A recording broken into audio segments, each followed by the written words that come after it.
नमस्कार, मैं हूं पंकज श्रीवास्तव। सत्य हिंदी के खास कार्यक्रम सुनिए सच में आपका स्वागत है। आज बात निजी क्षेत्र में आरक्षण की। क्या जाति जनगणना पर जोर दे रहे राहुल गांधी की सामाजिक न्याय यात्रा निजी क्षेत्र में आरक्षण की ओर बढ़ रही है?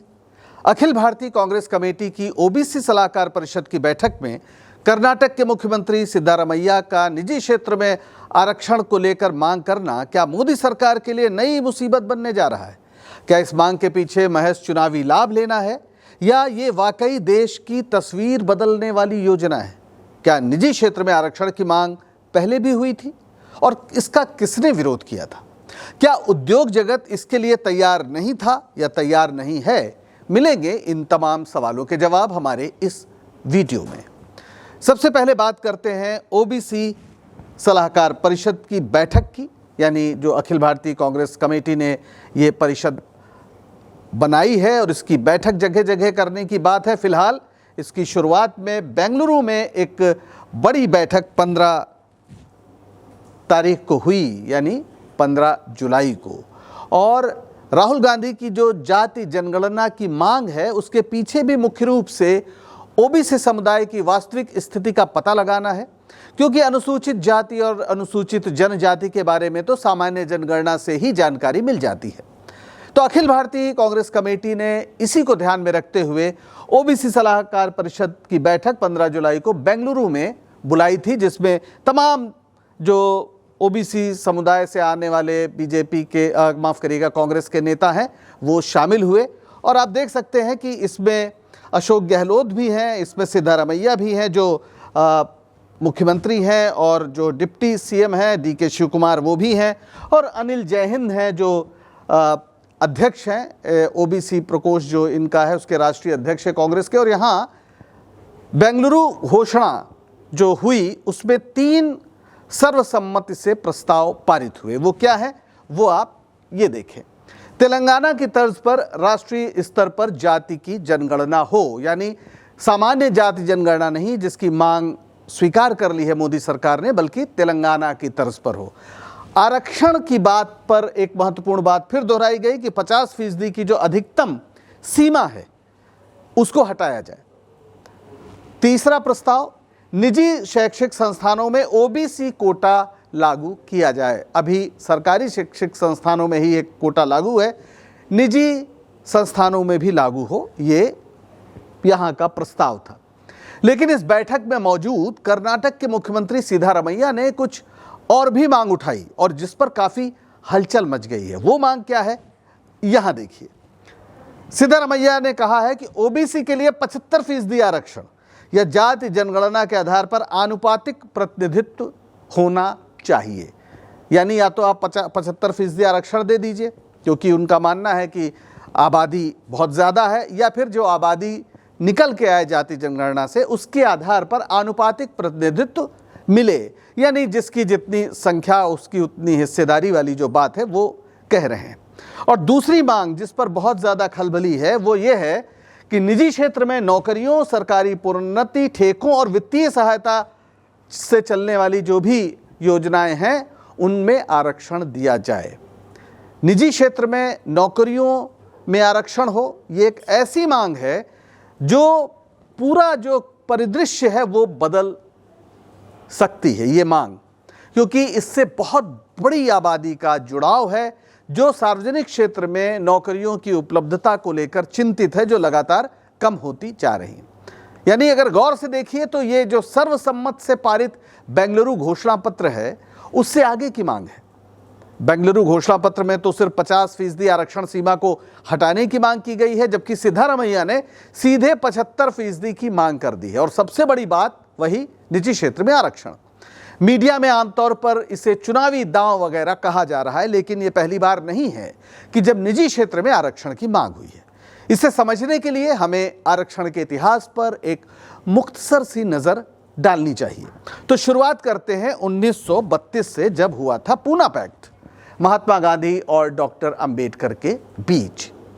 इसमें तय हुआ था कि आज़ाद भारत में वंचित समुदायों के लिए विधायिका यानी संसद और विधानसभाओं में सीटें आरक्षित की जाएंगी। क्यों ऐसी बात हुई?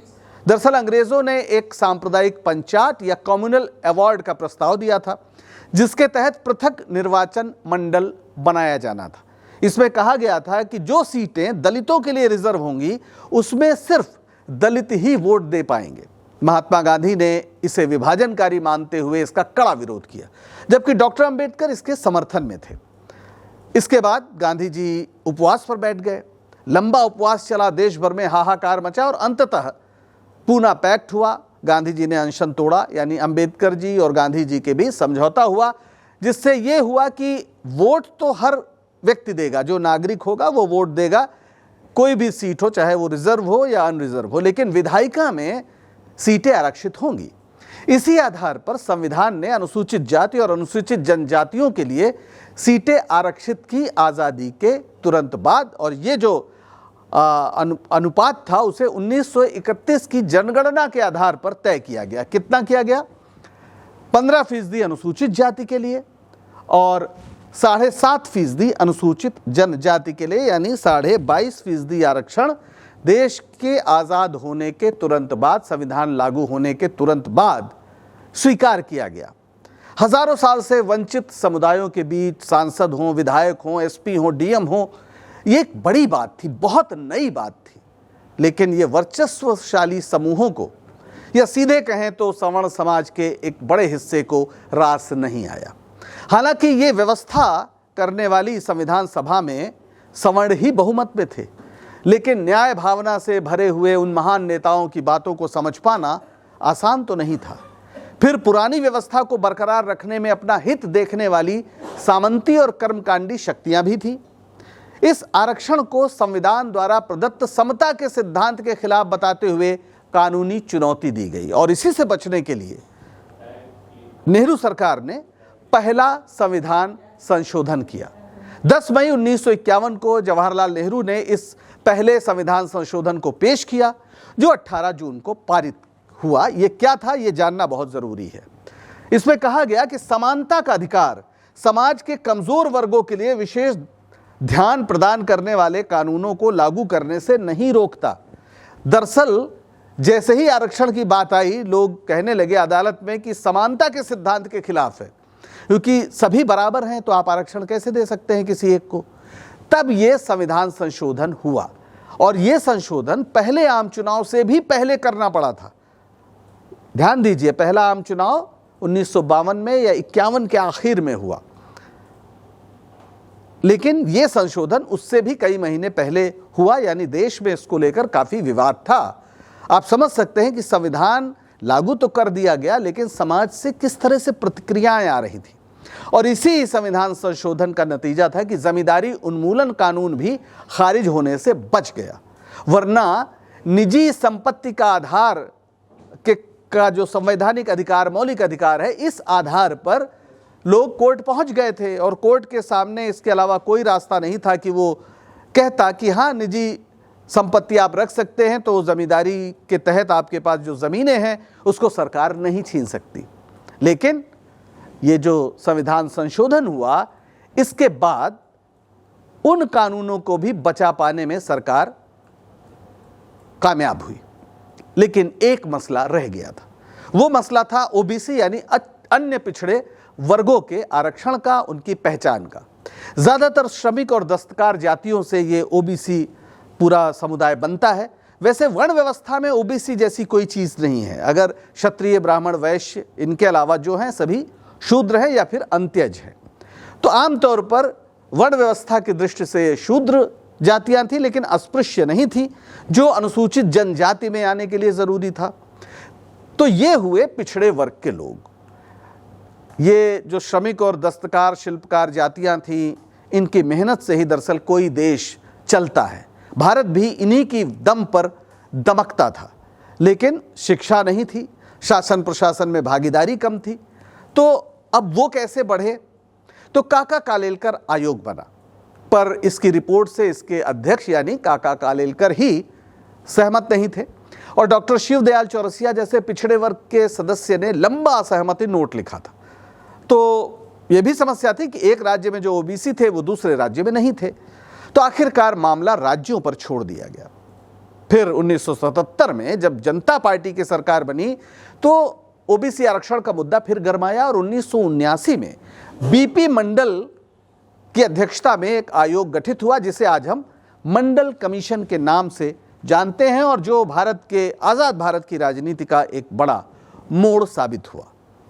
बीपी मंडल कुछ दिनों के लिए बिहार के मुख्यमंत्री भी बने थे, सांसद थे, विधायक थे, तो एक काफ़ी प्रतिष्ठित राजनेता थे। इनको ये जिम्मेदारी सौंपी गई और 1980 में जनता पार्टी की सरकार नहीं थी, वो गिर गई थी या चुनाव में हार गई थी, तो फिर इंदिरा गांधी आ गई थी, इन्होंने वो रिपोर्ट उनको सौंपी। ओबीसी वर्ग की पहचान इन्होंने की मंडल आयोग ने कि 52% देश में ओबीसी है। शुरू में यह भी कहा गया था कि आरक्षण भी उतना ही होना चाहिए, एक तर्क था, लेकिन चूंकि एमआर बालाजी बनाम मैसूर राज्य मामले में 1963 में सर्वोच्च न्यायालय ने आरक्षण की सीमा 50% निर्धारित कर दी थी और एससी और एसटी मिलाकर 22.5% पहले से आरक्षण था, इसलिए मंडल आयोग ने 27% आरक्षण ओबीसी को देने की सिफारिश की। पर यह तमाम वजहों से लागू नहीं हुआ। लागू हुआ 1990 में। तत्कालीन प्रधानमंत्री वीपी सिंह ने इसकी घोषणा की अगस्त 1990 में इसकी घोषणा हुई, विश्वनाथ प्रताप सिंह जब प्रधानमंत्री थे। कहते हैं कि राजनीतिक दबाव में फंसे थे वीपी सिंह, खासतौर पर चौधरी देवीलाल जैसे विरोधियों से निपटना था, तो उन्होंने ये मंडल कमीशन का दांव चला। लेकिन फिर भी ऐसा करना आसान तो नहीं रहा होगा। इसकी व्यापक प्रतिक्रिया हुई। सड़कों पर उतरकर खासतौर पर सवर्ण समाज के युवकों ने हिंसक विरोध जताया, आत्मदाह तक के मामले हुए। स्पष्ट है कि सामाजिक जो भेदभाव का जो क्रम है उसको बदल पाना आसानी से समाज या वर्चस्वशाली समूह स्वीकार करने को तैयार नहीं थे।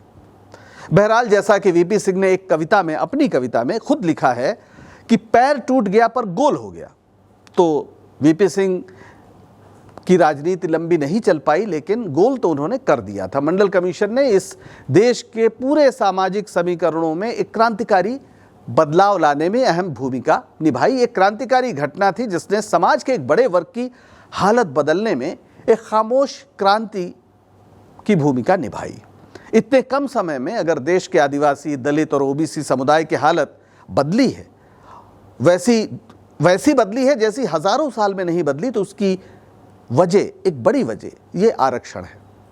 लेकिन ये सारा आरक्षण सार्वजनिक क्षेत्र की नौकरियों के लिए ही था। मंडल कमीशन की सिफारिशों में तो भूमि सुधार से जुड़े सवाल भी थे।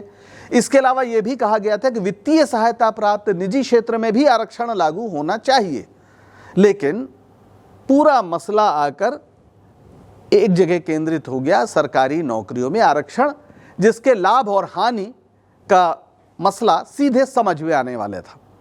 और इस पर इतना तूफान मचा कि बाकी सिफारिशों का कोई जिक्र ही नहीं हुआ और हंगामा तो इतना हुआ कि राजनीति की धारा ही बदल गई, क्योंकि भारतीय जनता पार्टी जो समर्थन कर रही थी वीपी सिंह का, वो रथ पर सवार हो गई। आडवाणी जी रथ पर सवार हो गए। मंडल के खिलाफ कमंडल की राजनीति शुरू कर दी गई।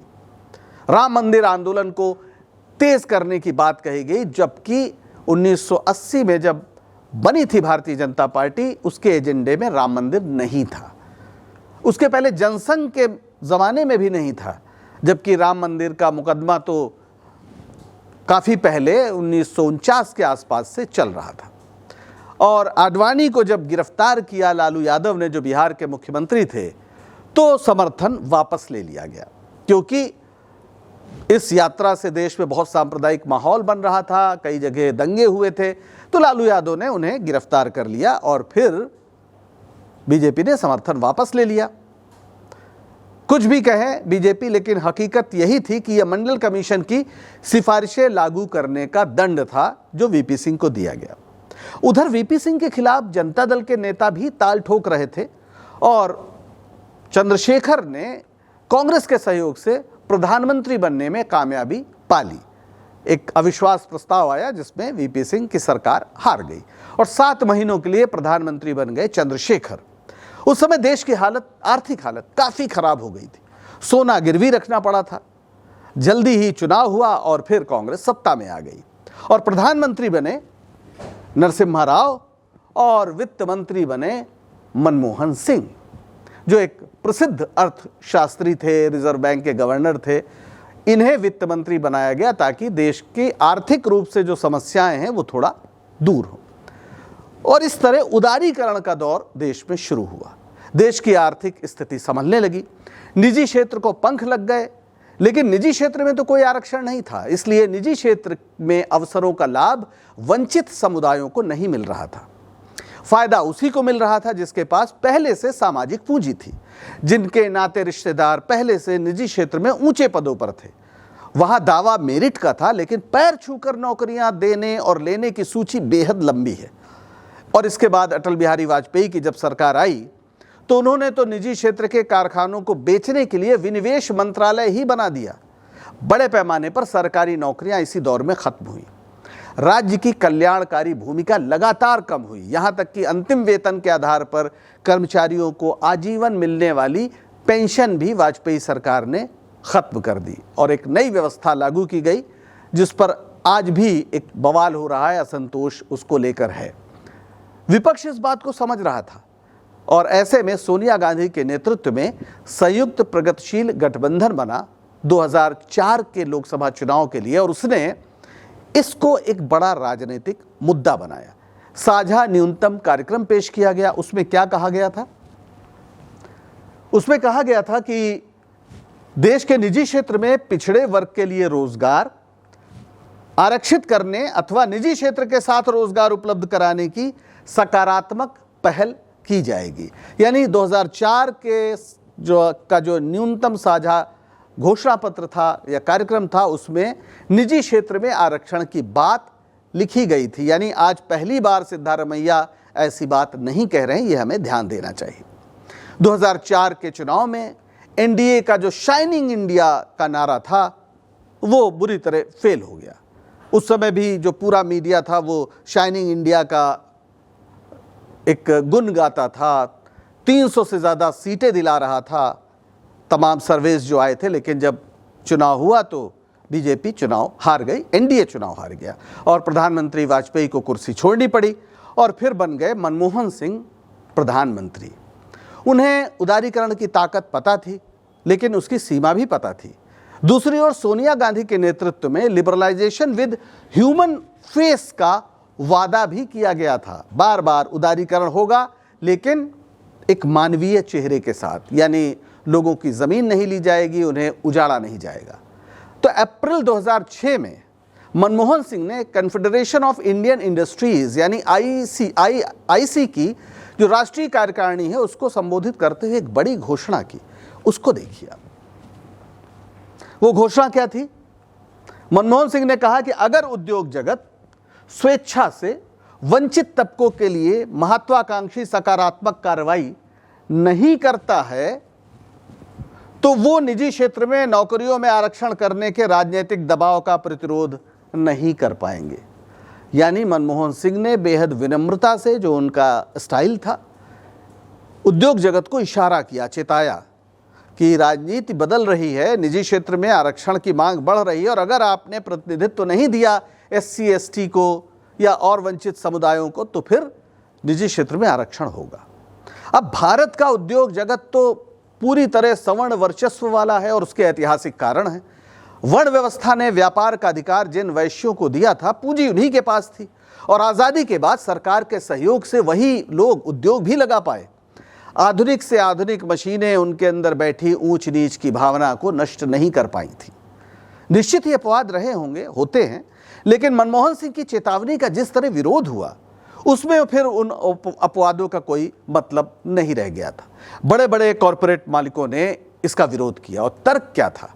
तर्क था कि निजी क्षेत्र में आरक्षण मेरिट और दक्षता को प्रभावित करेगा। दूसरा, यह वैश्विक प्रतिस्पर्धा में भारतीय कंपनियों को कमजोर करेगा। तीसरा, निजी क्षेत्र को सरकारी नीतियों में हस्तक्षेप स्वीकार्य नहीं है। बहरहाल मसला प्रधानमंत्री का था, तो उस समय के जो CIA के अध्यक्ष थे डॉक्टर जमशेद जे ईरानी, उनकी अध्यक्षता में एक टास्क फोर्स बना दी गई और जुलाई 2006 में टास्क फोर्स की रिपोर्ट भी आ गई और उसने क्या कहा? ईरानी साहब की अध्यक्षता में जो टास्क फोर्स थी उसने साफ कहा निजी क्षेत्र में आरक्षण नहीं हो सकता, इनकार कर दिया। हाँ, लेकिन उदारता भी दिखानी थी, तो क्या कहा? नई भर्तियों में SC ST को प्रतिनिधित्व दिया जाएगा। फिर जो बड़ी कंपनियां हैं एक साल में कम से कम एक SC ST उद्यमी तैयार करेंगी और इस तरह साल भर में 100 उद्यमी तैयार हो जाएंगे। अब इन आश्वासनों का क्या हुआ ये आप अच्छी तरह समझ सकते हैं। आज की स्थिति में अगर एक साल में 100 SC ST उद्यमी तैयार हो गए होते तो आज देश की तस्वीर ही बदल गई होती। जाहिर है आश्वासन कोरे थे और कोरे ही रह गए।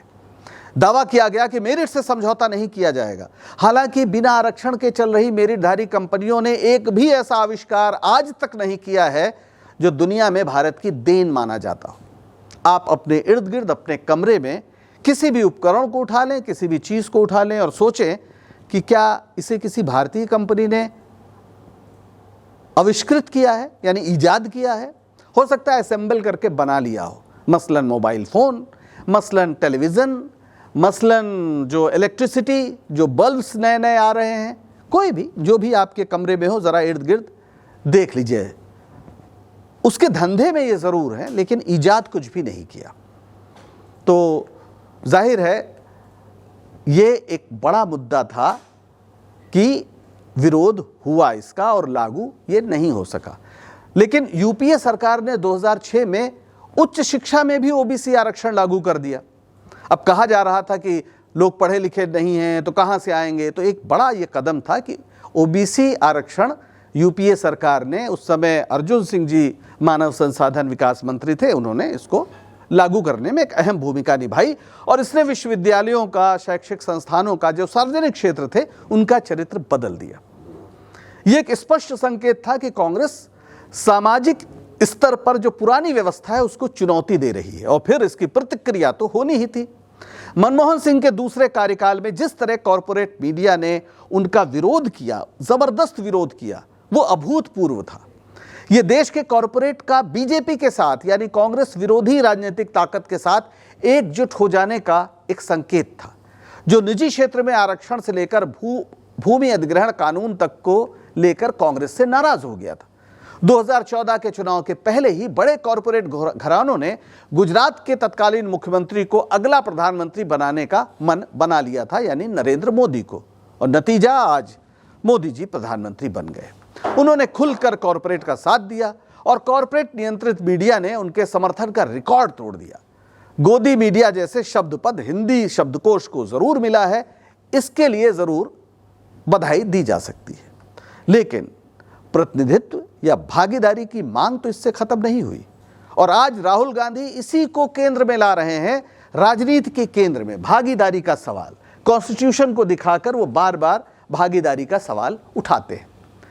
वे कांग्रेस को, जो एक जमाने में भारत की आज़ादी की लड़ाई की पार्टी थी, आज सामाजिक न्याय की पार्टी बनाने में जुटे हुए हैं और उनका खास जोर OBC पर है।